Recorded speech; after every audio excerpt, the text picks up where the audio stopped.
"You're just not cut out for this job," Karen said, leaning back in her leather chair, a hint of satisfaction in her eyes. "The Westridge Hotel project needs someone with stronger leadership skills."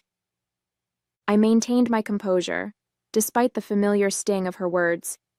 Through the glass walls of her office, I could see our colleagues glancing curiously in our direction. "The same Westridge Hotel project where my redesign saved us $300,000? I asked quietly. Karen waved her hand dismissively. "My redesign. I presented it to the board. After I created it." "That's your job, Sophia, to support me." She sighed theatrically. "Look, this isn't working anymore. I need someone who understands their place in the hierarchy." I nodded slowly, a strange calm washing over me. "I understand perfectly. I'll leave on Friday, but Monday will be interesting." Karen rolled her eyes. "Always with the cryptic comments. This is exactly what I'm talking about." "I'm Sophia Vasquez, 49 years old, Senior Project Coordinator at Reynolds Architecture and Design. For 8 years, I've crafted innovative solutions for our clients' most challenging projects. My passion is creating spaces that blend beauty with functionality, but more importantly, staying within budget while exceeding expectations. What stands in my way? Karen Mitchell, 41, my direct supervisor and the firm's youngest partner. She's mastered the art of harvesting others' ideas, particularly mine, and presenting them as her own. Her quick rise through the ranks was built on stolen concepts and misappropriated credit. And now she wants me gone. After years of taking credit for my work, she's decided I'm expendable. Perhaps I've become too vocal about recognition. Perhaps she senses that others are starting to notice the pattern.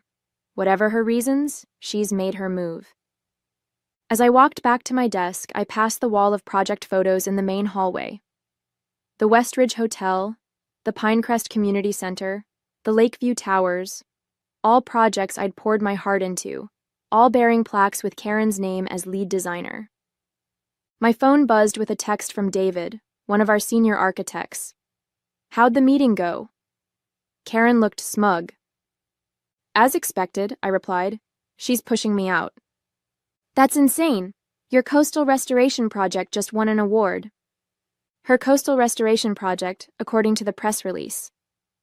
I settled at my desk, unlocking my drawer to retrieve the external hard drive containing copies of all my original designs, email chains, and documentation. Insurance I'd begun collecting months ago when Karen's behavior shifted from merely taking credit to actively minimizing my contributions. My desk phone rang, our receptionist's extension. "Sophia, there's someone from Archer and Hayes in the lobby asking for you. Says it's about the consultation you did for them." I froze. I'd never done any work for Archer and Hayes, our biggest competitor. "I'll be right down." As I rode the elevator, a sinking feeling settled in my stomach. This wasn't just about Karen taking credit anymore. Something else was happening. Something worse than I'd realized. I've spent 27 years in architecture and design. Starting as a drafting assistant in New York, I worked my way through increasingly complex projects while raising my daughter as a single mother. My portfolio expanded from residential renovations to commercial complexes to the sustainable public spaces that became my specialty. 8 years ago, Reynolds Architecture and Design recruited me from a smaller firm in Philadelphia. The promise, a leadership position, creative freedom, and the resources to pursue innovative, sustainable design.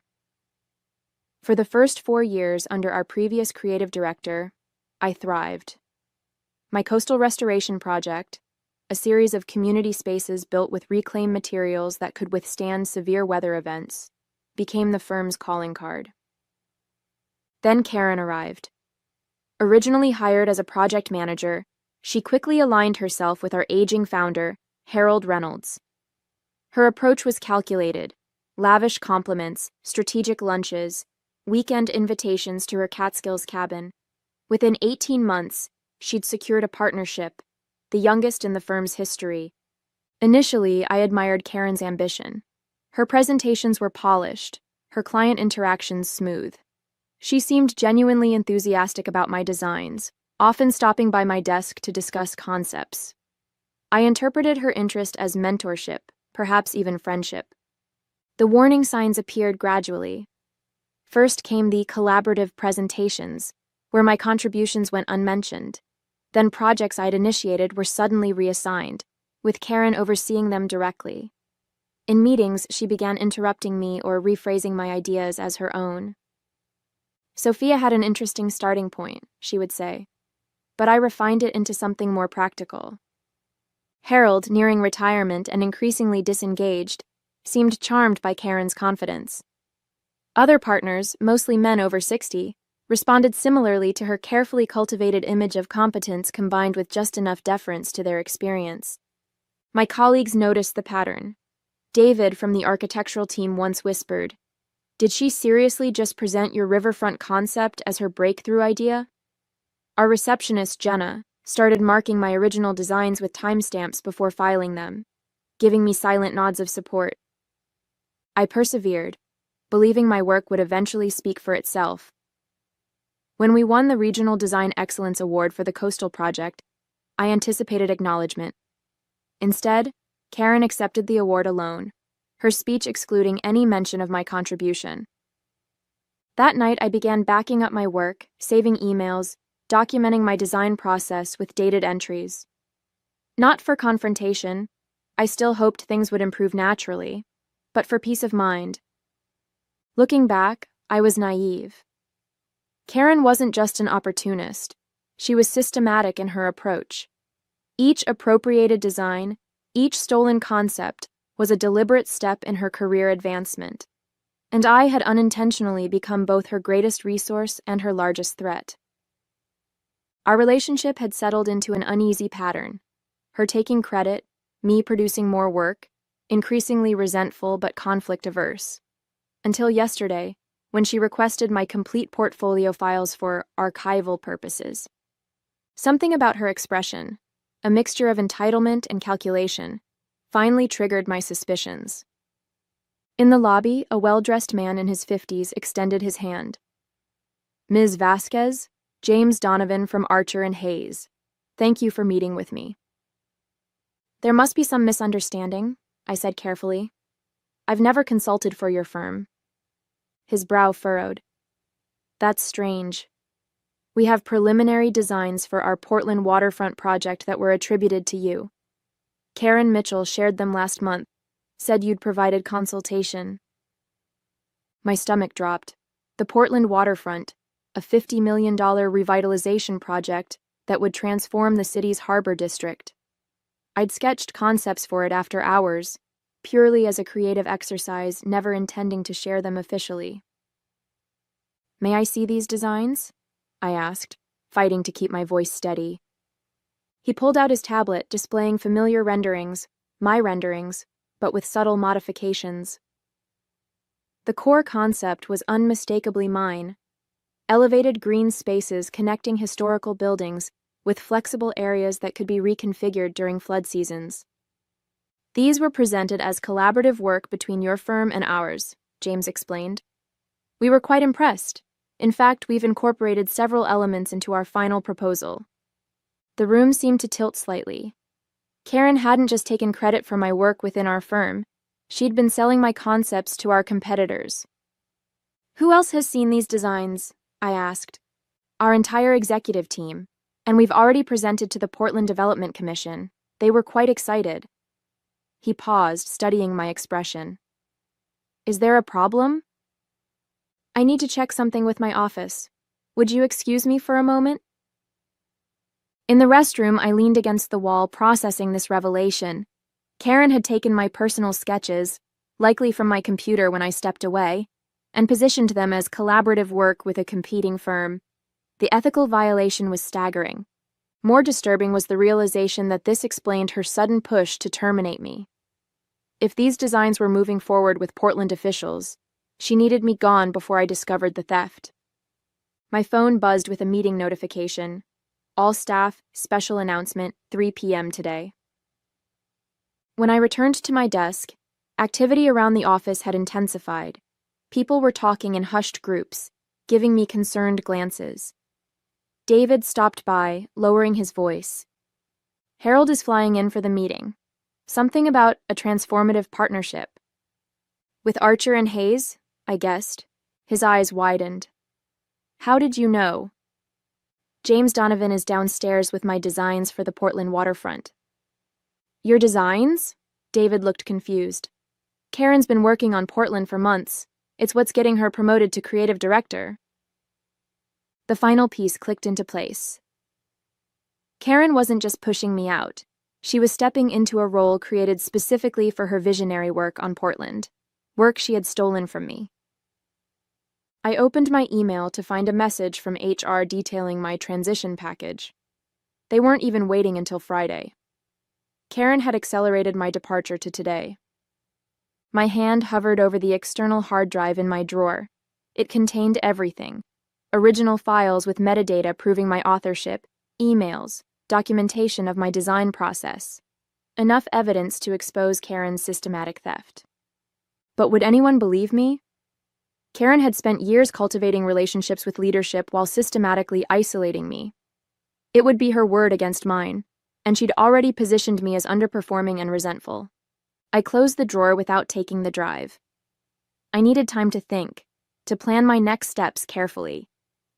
This wasn't just about credit anymore. It was about professional ethics, potentially legal issues, and my entire career. The conference room filled quickly for the 3 p.m. meeting.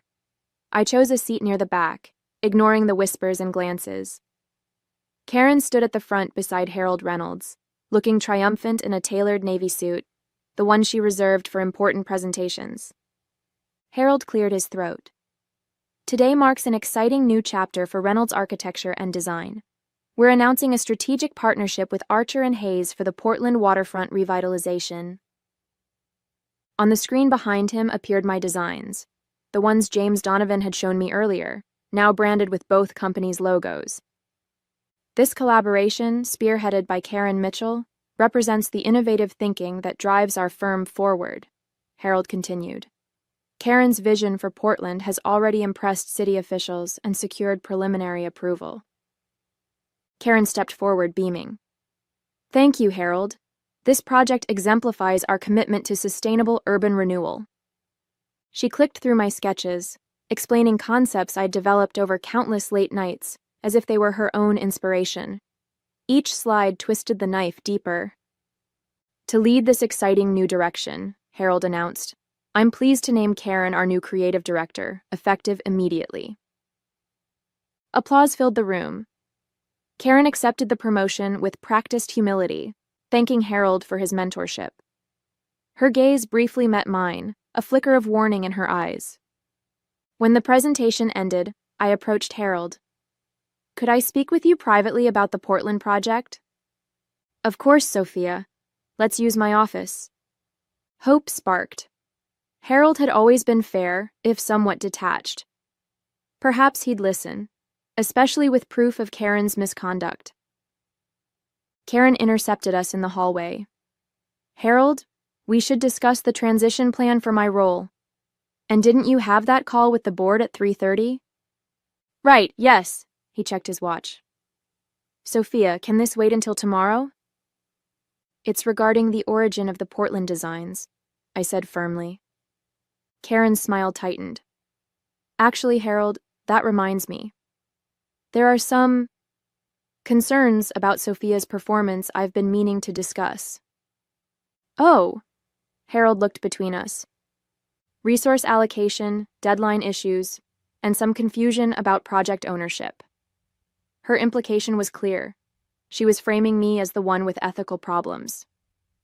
Let's address this now, Harold decided, gesturing us both into his office. For 20 minutes, I listened as Karen systematically undermined me. She presented doctored timelines suggesting I'd claimed credit for collaborative work. She referenced performance issues that had never appeared in my reviews. Worst of all, she implied I'd accessed her computer and copied her Portland concepts. That's completely untrue, I finally interrupted. I have proof that... Sophia, Harold sighed. This isn't productive. Karen has documented her concerns thoroughly. Given these issues and the restructuring around our new partnership, we think it's best to accelerate your departure. You're terminating me today? Without investigating her claims? Karen produced a folder. Your separation agreement, standard terms, 2-month severance. We'll need you to clear out your desk by the end of the day. I stared at the document, rage and disbelief warring within me. And if I dispute this? Harold's expression hardened. We have documentation of performance issues going back months.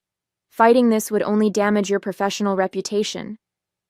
We both knew what he meant. Karen had been building a case against me, manipulating records to create a narrative of incompetence.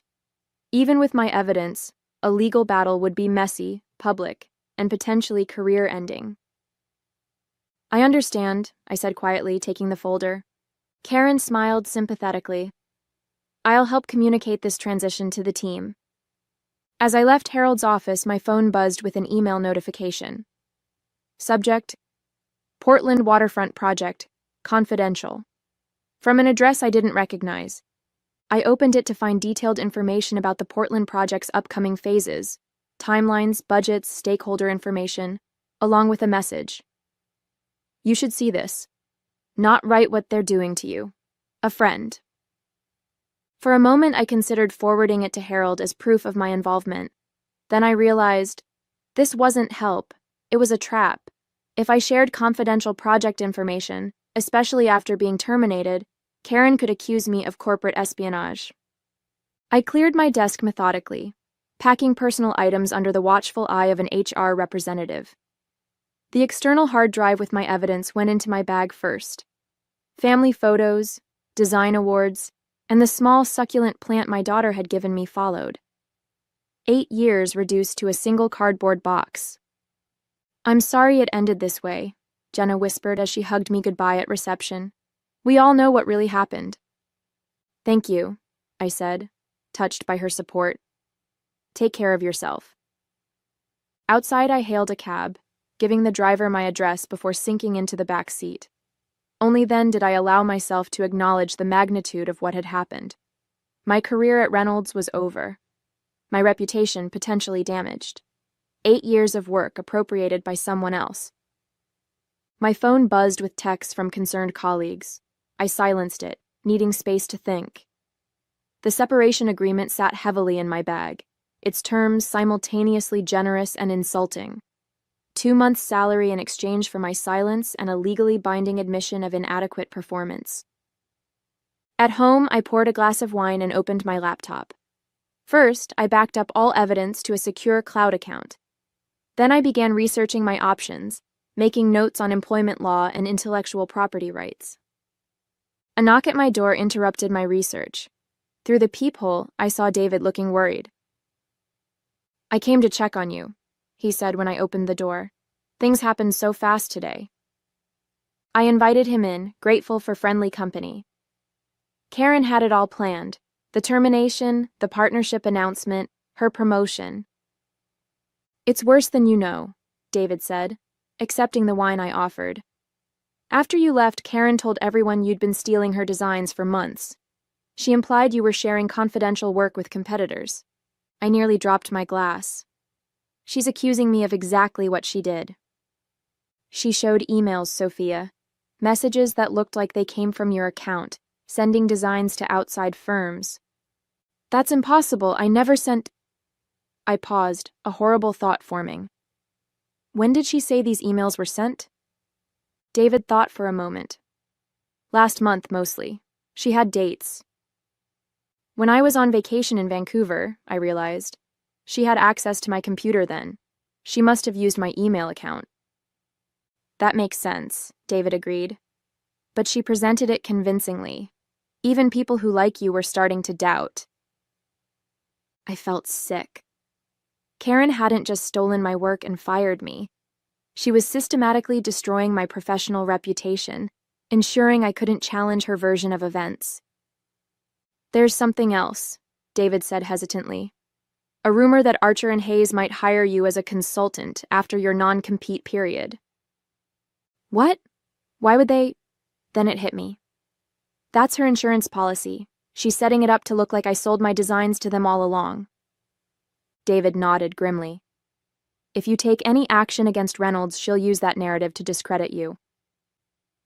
After David left, I sat stunned, processing the elaborate trap Karen had constructed. She hadn't just outmaneuvered me, she'd planned multiple moves ahead, anticipating my potential responses and neutralizing them before I could act. My phone rang, an unknown number.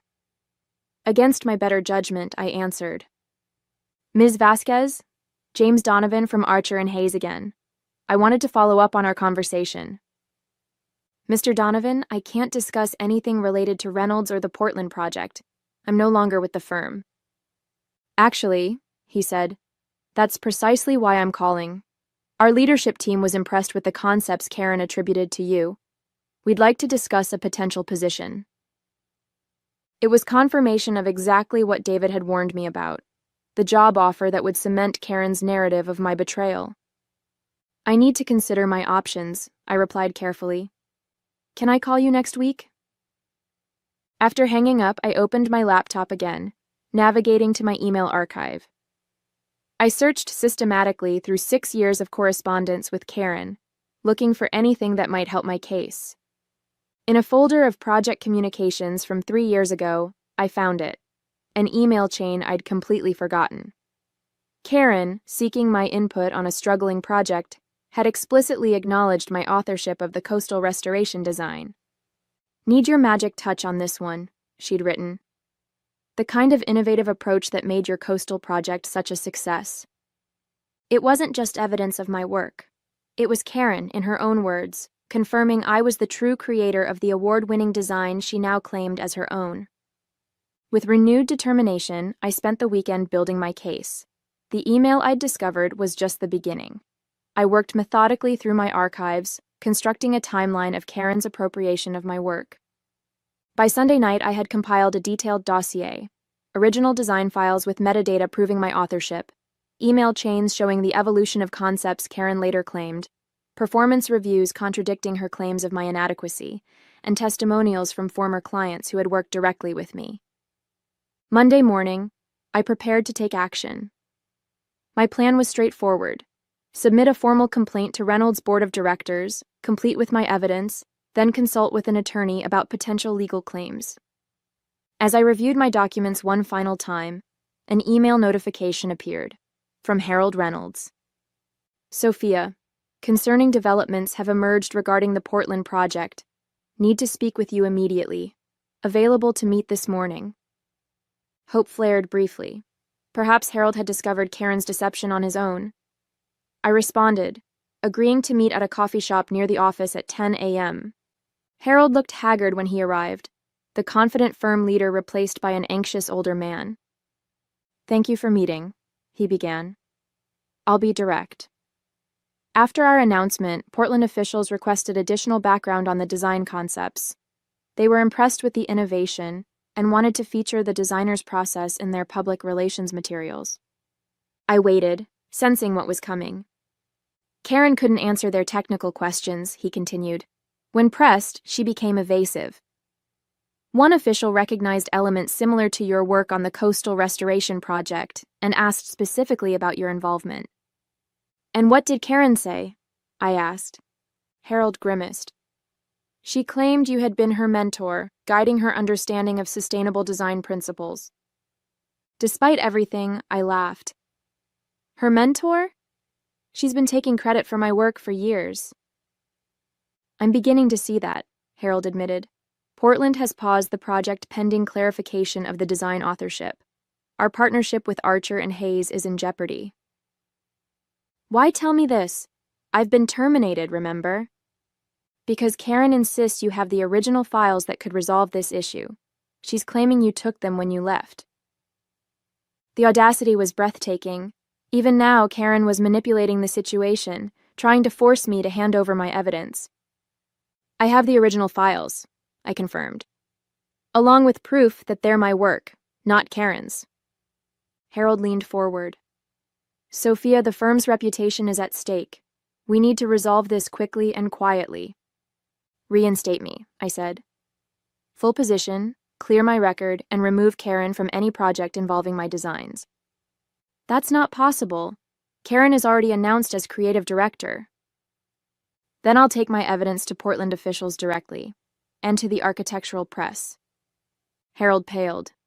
"You'd damage the entire firm to get back at Karen?" "I'd ensure proper credit for my work," I corrected. "The damage to Reynolds would be collateral to Karen's actions, not mine." As we reached this impasse, my phone buzzed with a news alert. Archer and Hayes announces withdrawal from Portland Waterfront Partnership. I showed Harold the headline. His face fell. "It's already unraveling," I said gently. "You have one chance to control the narrative before this becomes a public scandal." Harold stared at his coffee, clearly calculating options. "What exactly do you want, Sophia?" "A public acknowledgement of my work. Karen removed from any project involving my designs, and I want to present my Portland concepts to the city officials personally." "And the termination?" "I haven't decided yet, but I won't sign the separation agreement." Harold nodded slowly. "I'll need to consult with the board, but the Portland situation requires immediate attention." As he left, I received another email from James Donovan at Archer and Hayes. "Portland officials requesting clarification on design authorship. Would value your direct input on concepts Karen Mitchell presented." A separate email arrived from a Portland city planner, reaching out directly regarding waterfront revitalization concepts, questions about sustainable elements in the design. While Harold deliberated with his board, the situation was evolving beyond his, or Karen's, control. The very clients Karen had impressed with my work were now reaching out to me directly. For the first time since my termination, I smiled. Karen had built her career by taking credit for others' work. Now, her inability to explain the very designs she'd claimed would expose her fraud to everyone who mattered. Tuesday morning arrived with a sense of inevitability.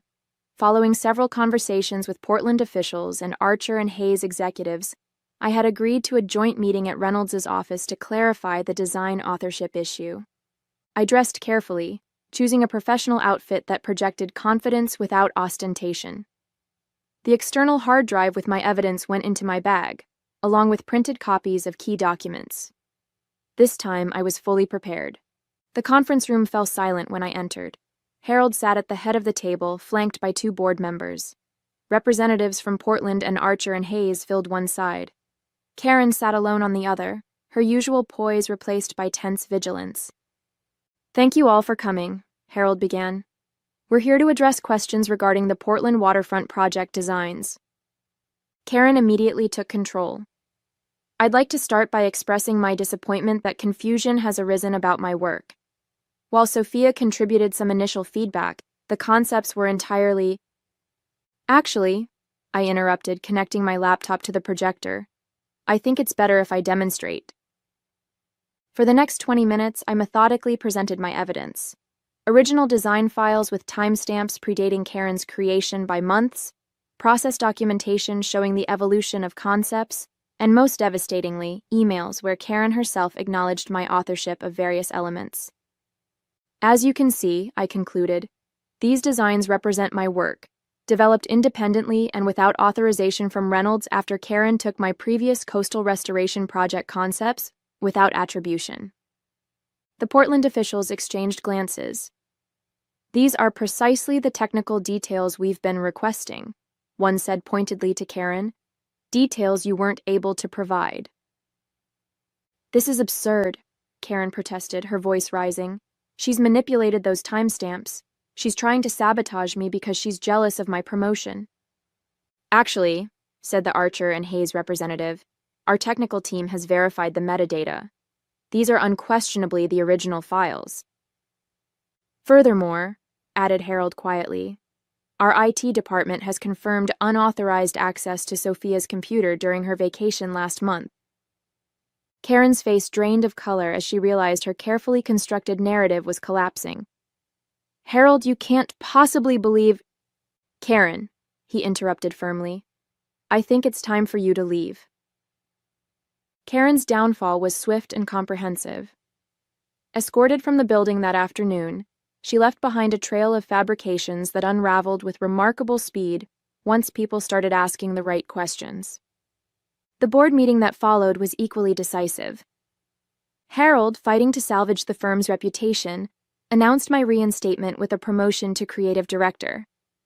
The Portland officials, impressed by my original concepts and detailed knowledge, requested I personally lead the waterfront project moving forward. Most satisfying was the company-wide email Harold sent the following day, publicly acknowledging my contributions to Reynolds' award-winning projects and clarifying that the designs Karen had claimed were, in fact, my work. "I underestimated you," Harold admitted when we met privately. "I should have listened when you tried to tell me what was happening." "Yes, you should have," I agreed, not willing to absolve him too easily.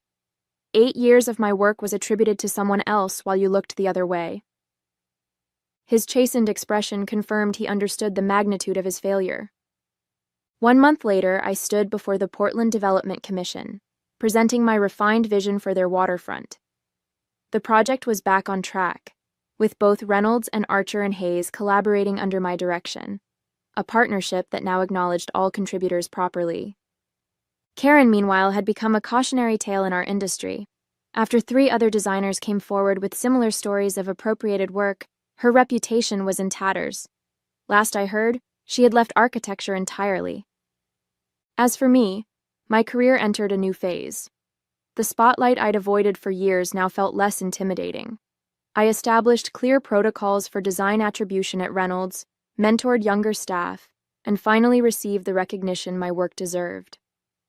"Was it worth it?" my daughter asked over dinner, celebrating my first major project launch as creative director. "All those years of someone else taking credit?" I considered the question, remembering Karen's dismissive words that fateful day. "You're just not cut out for this job." "No," I replied with a smile. "But the vindication at the end, that was definitely worth waiting for."